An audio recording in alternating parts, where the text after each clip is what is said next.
Hello friends, welcome to Surya square. எல்லோரும் எப்படி இருக்கீங்க?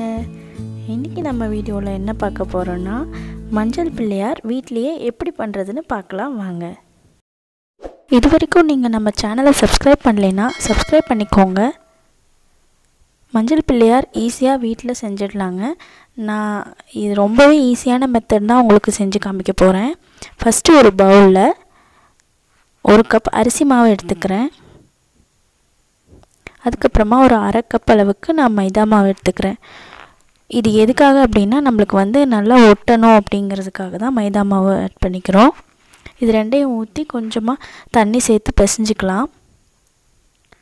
கொஞ்சமாக மாவு ஒரு உருண்டை எடுத்து வச்சுக்கலாங்க.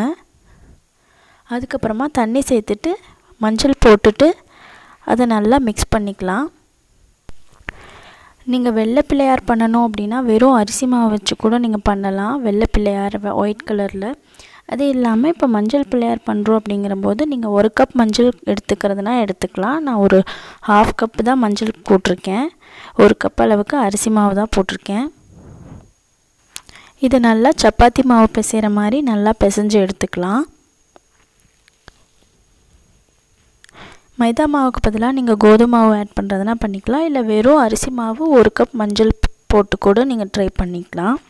ரொம்ப ட்ரையாகவும் இருக்கக்கூடாது, ரொம்ப கொலன்னு இருக்கக்கூடாது. பாருங்கள், இப்போ மாவு ரெடி பண்ணியாச்சு. ஒரு க்ளே மாதிரி நம்ம ரெடி பண்ணி வச்சுக்கணும். ஸோ அதை நீங்கள் நல்லா உருண்டை பிடிச்சி வச்சுக்கணும். ஒரு பெரிய உருண்டையிலேருந்து இந்த மாதிரி ஒரு 11 பால்ஸ் ரெடி பண்ணி வச்சுக்கணும். இப்போ நான் உங்களுக்கு எதுக்குன்னு சொல்கிறேன். ஃபஸ்ட் ஒன் பேஸ் வைக்க போகிறோம். அதுக்கு மேலே பிள்ளையாரோட வயிறுக்காக அந்த பெரிய பால், அதுக்கப்புறமா மார்பு பகுதி, அதுக்கு மேலே தலை ஹெட்டு, அது 2 கால், 2 கை, 2 காது, ஒரு தும்பிக்கை. இதுக்காக இவ்வளோ 11 பால்ஸ் வரும் உங்களுக்கு. இந்த மாதிரி சைஸ் டிஃப்ரெண்ட் சைஸில் பார்த்து ரெடி பண்ணி வச்சுக்கணுங்க. ஃபஸ்ட் ஒன் பேஸ் இப்படி பண்ணி நீங்கள் ப்ரெஸ் பண்ணி விட்டுணும். அதுக்கு மேலே பிள்ளையாரோட வயிறு போர்ஷனை வச்சிடலாம். இதுதான் பெரிய பாலாக இருக்கும் உங்களுக்கு. மற்றது எல்லாம் இதிலேருந்து சின்ன சின்ன சைஸாக வரும். ஸோ இப்போ செஸ்ட் போர்ஷன் வச்சு நம்ம இதை ஒட்டி வச்சிடலாம்.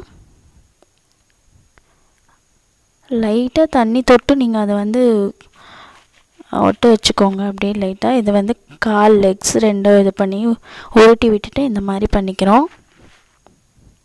ஃபஸ்ட்டு வலது கால் வச்சுட்டோம். இப்போது இடது கால் இந்த மாதிரி உருட்டி விட்டுட்டு இந்த மாதிரி பண்ணி வச்சுக்கலாம். லைட்டாக ப்ரெஸ் பண்ணி விட்டிங்கன்னா போதும், அந்த கால் ஃப்ளாட்டாக இருக்கிற மாதிரி. இது நான் அப்படியே எடுத்து வச்சு இல்லைங்களா, அந்த ஒயிட் கலர் மாவு, அதை நல்லா தின்னாக ரோல் பண்ணிவிட்டு நீங்கள் இந்த மாதிரி ஒரு பூநூல் போட்ட மாதிரி வச்சுக்க போகிறோம். அப்புறம் இது ஒரு பால் செயின் நான் பாசி மாலை மாதிரி போட்டு விட்டுருக்கேன். இப்போ கை வச்சுக்கிறேன். 2 ஹேண்ட்ஸ்க்கு வி ஷேப்பில் நம்ம உருட்டிட்டு அதை வி ஷேப் மாதிரி இந்த மாதிரி வச்சுக்கணும். நல்லா கையில் ஒரு 4 வாட்டி ரோல் பண்ணிங்கன்னா இந்த மாதிரி வந்துடும். இது பார்த்திங்கன்னா இந்த மாதிரி ரோல் பண்ணிவிட்டு அதை எடுத்து நம்ம ஜாயின் பண்ணிக்கலாம். ஜாயின் பண்ணிட்டு லெஃப்ட் ஹேண்டில் நம்ம மோதகம் வைக்கணும் இல்லைங்களா, அதுக்காக கை ஏந்தி இருக்க மாதிரி இந்த மாதிரி வைக்கணும். ரைட் ஹேண்ட் நம்மளுக்கு ஆசீர்வாதம் பண்ணுற மாதிரி மேலே தூக்கி விட்ட மாதிரி பண்ணிக்கணும். இந்த மாதிரி மேலே பார்த்து ப்ரெஸ் பண்ணி விட்டுக்கணும். இதுக்கப்புறமா நம்ம ஹெட் போர்ஷன் ஜாயின் பண்ணிடலாம்.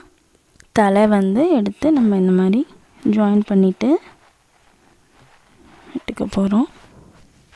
அதுக்கப்புறமா இப்போது நான் காது ரெடி பண்ணிகிட்ருக்கேன். அதை ஒரு ஃப்ளாட்டாக பண்ணிவிட்டு அந்த ஷேப்பாக பண்ணி இந்த மாதிரி வச்சுக்கணும். இயருக்கு விநாயகர் காது நல்லா பெருசாக இருக்கணும் இல்லைங்களா, அதுக்கு நல்லா ஃப்ளாட்டாக தட்டு அது பண்ணி இந்த மாதிரி பண்ணிட்டீங்கன்னா அழகாக இருக்கும் பார்க்குறக்கு. நீங்கள் க்ளேயில் பண்ணாலும் சரி, இல்லை ஆர்டிஃபிஷியல் க்ளே, இல்லை நேச்சுரல் க்ளே, எதில் பண்ணிங்கனாலும் இதே மாதிரி இந்த பால்ஸ் பிடிச்சி வச்சுட்டு அதிலேருந்து நீங்கள் பண்ணிங்க அப்படின்னா உங்களுக்கு ஈஸியாக இருக்கும்.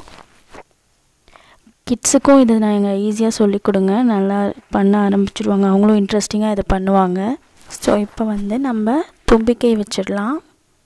தும்பிக்கையை ஜஸ்ட் ப்ரெஸ் பண்ணி விட்டுட்டு அது உங்களுக்கு வலம்புரி வேணுமா இல்லை இடது பக்கமாக வேணுமா அதுக்கு தகுந்த மாதிரி நீங்கள் இது பண்ணி வச்சுக்கோங்க. கையில் மோதகம் வச்சுட்டேன். இப்போ ஐஸ் வைக்கிறேன். இது நான் மிளகு தான் யூஸ் பண்ணி வச்சுருக்கேன். 2 ஐஸ் வச்சுருக்கேன் கண். நீங்கள் வரைஞ்சி விடுறதுனால ஓகே. மோதகம் நான் அந்த ஒயிட் கலர் மாவில் கொழுக்கட்டை மாவு இருக்கு இல்லையா, அதில் ஒயிட் கலரில் பண்ணிட்டு இப்போ இம்ப்ரெஷன் கொடுக்குறேன் பாருங்கள். நெத்தியில் பட்டை வந்து போட்டுட்டு அதில் போட்டு வச்சுக்க போகிறோம். ஒரு குட்டி பால் செஞ்சு நீங்கள் வச்சுக்கோங்க இந்த மாதிரி. ஸோ இப்போ நம்ம வந்து கிரீடம் பண்ணிகிட்ருக்கோம்.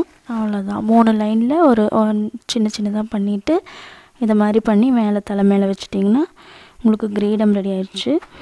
காதில், தும்பிக்கையில், கைக்கு எல்லாத்துக்குமே வந்து நீங்கள் ஒரு பேப்பர் வச்சு இம்ப்ரெஷன்ஸ் கொடுத்துக்கோங்க. இந்த மாதிரி ரெடி ஆகிடுச்சு நம்ம மஞ்சள் பிள்ளையார். என்ன ஃப்ரெண்ட்ஸ், பிள்ளையார் பிடிச்சிருந்தா கண்டிப்பாக ஒரு லைக் போட்டுருங்க.